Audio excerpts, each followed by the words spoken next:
Tottenham 1, Manchester United 0.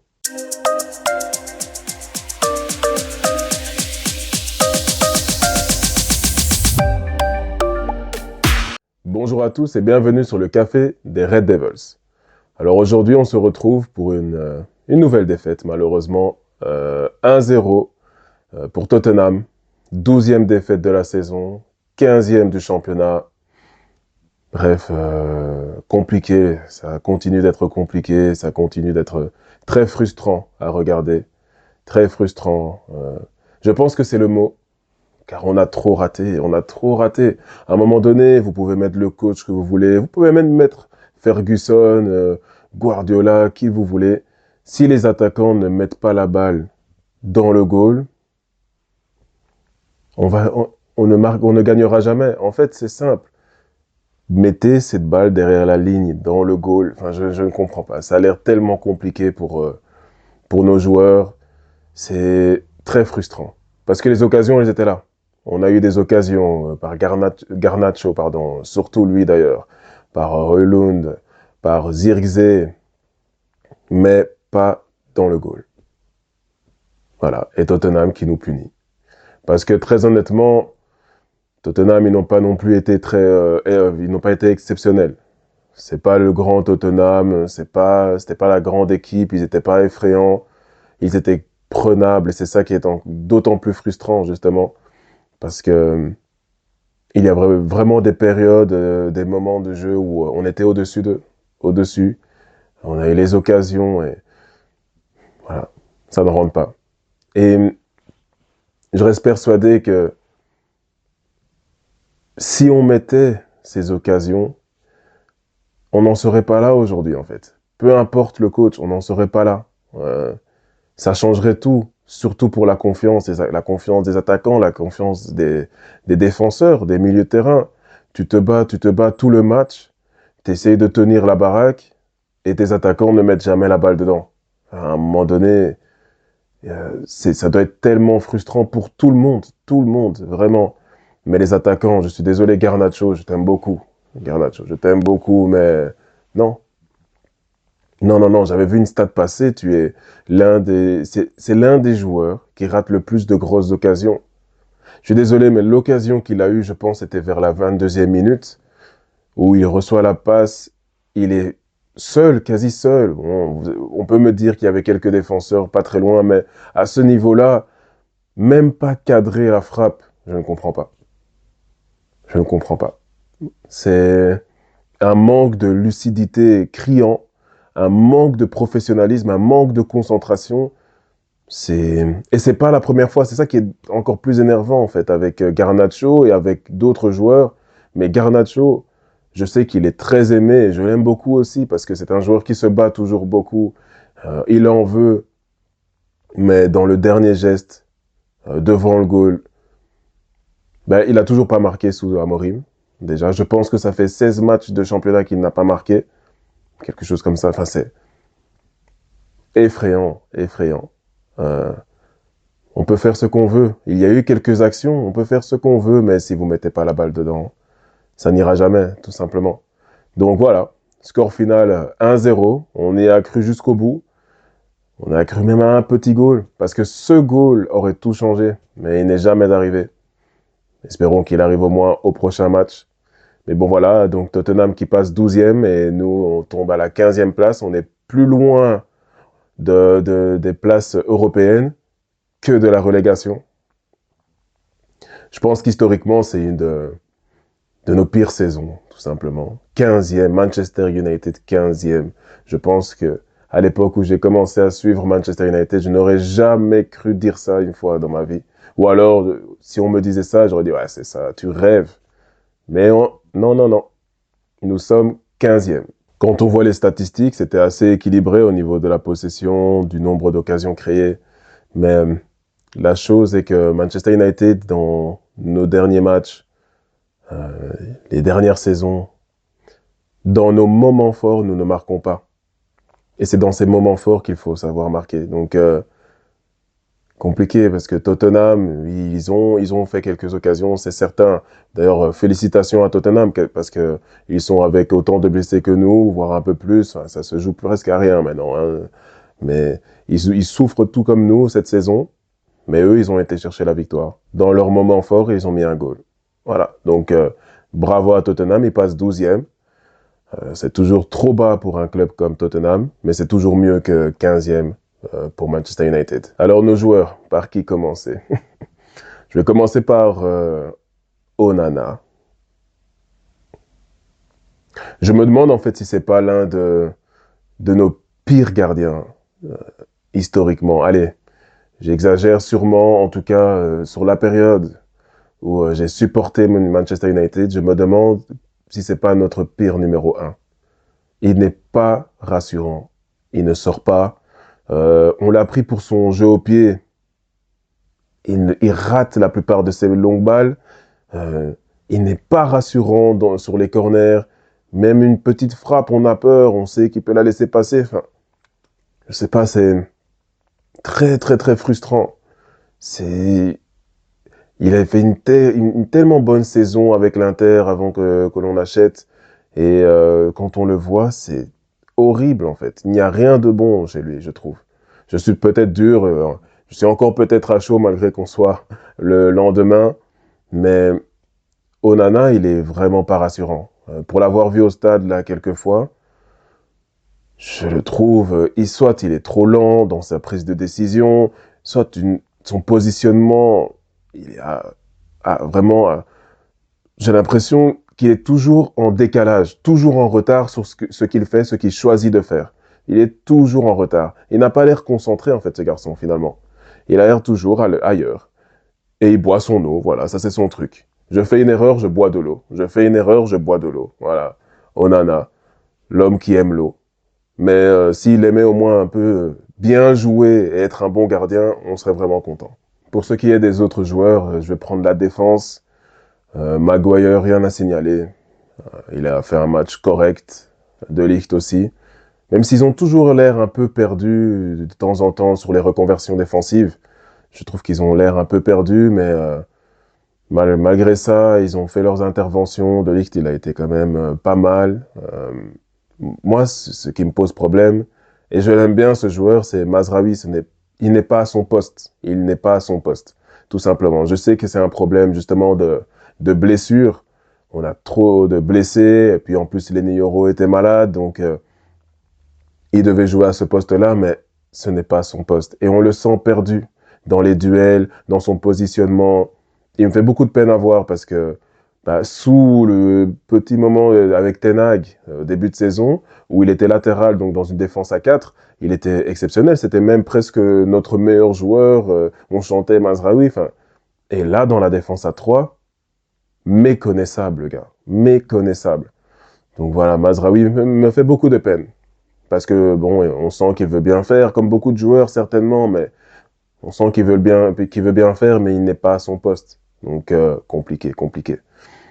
Maintenant, il y a d'autres joueurs. Je vais parler de Dorgu d'abord, que j'ai trouvé bon. Très bon même.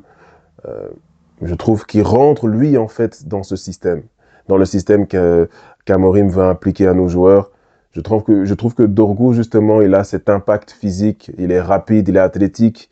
Il prend des bonnes décisions. Il a fait, par contre, il doit parler avec Garnacho parce que le nombre de doubles appels qu'il a fait, de dédoublement, pardon, et que Garnacho a complètement nié, je ne comprenais pas. Garnacho, il voit Dorgu partir, il repique dans l'axe, mais pour ne rien faire, pour faire une passe en retrait après. Donc, non. Bon, Garnacho, je vais revenir sur lui après, mais Dorgu, un match assez propre. Il fait partie de nos meilleurs joueurs hier. Donc, je donnerai d'ailleurs, j'en profite, je donnerai des notes à la fin de cette vidéo pour chacun de nos joueurs. Mais Dorgu, il est dans les meilleures notes. Par contre, de l'autre côté, Monsieur Dalot, en tout cas, il est régulier. Il est régulier dans cette manière d'être nul, en fait. Nul, nul, nul, nul, nul. Et Dalot, c'est un peu le joueur. Chaque entraîneur a son joueur que nous, les supporters, on ne supporte pas, justement. Mais il sera là. Il sera là, titulaire, quoi qu'il arrive, il sera là. On va crier, on va s'énerver, on va même l'insulter, peu importe. Je sais que c'est pas bien, mais le gars sera là. Il sera là titulaire. À faire des grands discours, oui, avec cette équipe, on peut gagner le championnat, mais ça serait très dur à entendre pour certains. Ah bah, c'est très dur à entendre. Mon gars, c'est super dur à entendre même. Surtout quand je te vois jouer. Je sais pas si c'est avec toi qu'on va gagner le championnat ou quoi que ce soit. Bon, oui, on a gagné la FA Cup. Je suis encore un peu à chaud, hein, mais non, Dalot, je préfère même écourter sur lui, juste nul, voilà, remballer. Euh, Casemiro. Casemiro, il a fait un match assez propre. Malheureusement, il n'a plus les jambes. Et pour l'intensité que demande la Première Ligue, ça devient compliqué pour lui. Mais il a vraiment, c'est pas pas son meilleur match, mais c'est pas son pire match non plus. Je trouve qu'il a été intéressant dans certaines reconversions offensives, justement, sur certaines longues balles. Sa vision du jeu reste toujours assez correcte. Donc, Casemiro, un match moyen, mais pas mauvais. Il y a eu pire que lui, dont son collègue à côté de lui, Monsieur Bruno Fernandes. Bruno Fernandes. Alors lui, c'est le joueur qui, vous voyez la pub de Nike, Risk Everything, eh ben lui il fait que risquer. Il tente des passes de loin, il fait des talonnades, il fait des trucs et il perd la balle. Oh, il est frustrant et très énervant à regarder. Oui, c'est probablement et très certainement la meilleure recrue depuis Sir Alex Ferguson. Probablement. Mais ce capitaine, autant ça peut être une bonne personne et tout ça, oui, oui. Je sais qu'il y a des fans, il y a une fanbase de Bruno Fernandes. Si on le critique, eh ben, ça veut dire qu'on n'est pas des vrais fans. Enfin, bon, bref. Non, Bruno Fernandes, j'ai vraiment du mal avec ce joueur. Qui est considéré pour beaucoup comme un joueur de classe mondiale, moi je ne trouve pas. Moi je trouve que c'est un bon joueur, un très bon joueur, oui. Mais joueur de classe mondiale, non. Comparé à des De Bruyne et tout ça, non, il faut arrêter. Il faut arrêter. C'est un très bon joueur, mais c'est pas un joueur de classe mondiale. Je pense justement qu'on en attend trop de lui. On attend, euh, on attend de lui ce qu'un joueur de classe mondiale pourrait faire, justement. Donc, compliqué. Surtout que, au milieu de terrain, on a Meynou et Ugarte et Collier qui se sont blessés. Donc, normalement, Ugarte et Collier sont bientôt de retour. Meynou, ça va prendre plus de semaines, 6 semaines si je me souviens bien. Peut-être que je dis des bêtises, mais 6 semaines. Donc voilà. Compliqué. Alors, quelle solution pour le milieu de terrain? On a Seydou Koné sur le banc, le jeune qui était là. Il n'est pas rentré. J'en reparlerai aussi d'ailleurs.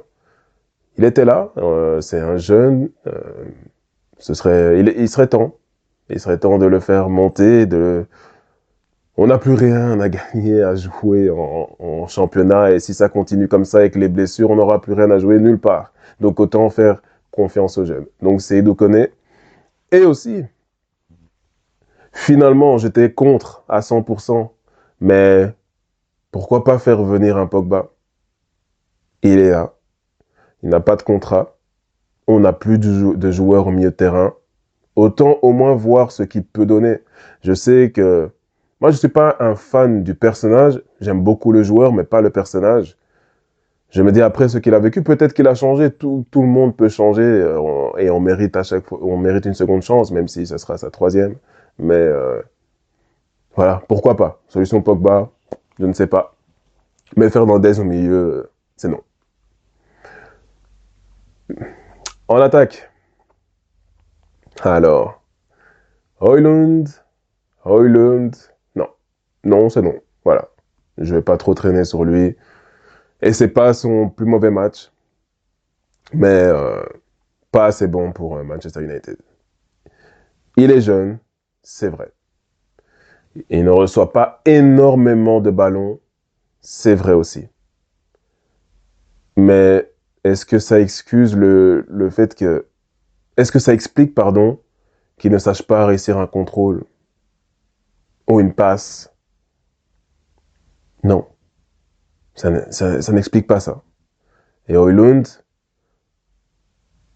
il a vraiment du mal dans la base du football, en fait. Le contrôle de balle et la passe, il a du mal. Son placement, j'en parle même pas, mais il n'est jamais où il faut. Oui, il court, hein. Il court. Il court, il court, il court. Mais il n'est jamais où il faut être. Il ne sait pas gagner un duel. Grand garçon, costaud, tout ce que vous voulez. Oui, on l'a comparé à Haaland. Oh. Non, faut arrêter ça aussi. Il ne gagne pas de duel physique. Bon, bref, Højlund, match raté.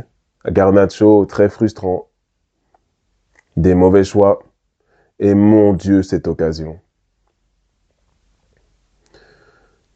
Cette occasion qui aurait tout changé. À la 22e minute, c'était déjà 1-0 pour Tottenham. Cette occasion aurait tout changé. Mais non, il la met à... Il la sort du stade même. Enfin, non, je ne sais pas. Je ne comprends pas. Garnacho, l'homme qui rate. L'homme qui aime rater. Et ça va te faire des petites coiffures, des ci, des ça. Voilà, l'autre fois, il a fait le gars qui râlait sur les supporters, donc il a marqué. Non, je ne veux pas célébrer. Je t'aime bien, Garnacho, mais doucement. Et marque. S'il te plaît, marque. Mets cette balle dans le goal. Je vais arrêter avec ces joueurs et je vais parler du seul. Il était sur son île. Il a joué un football. On dirait qu'il ne faisait même pas partie de notre équipe quand on voit les autres joueurs. Zirkzee. Merci en fait. Merci. Tu as été un de mes seuls plaisirs du match.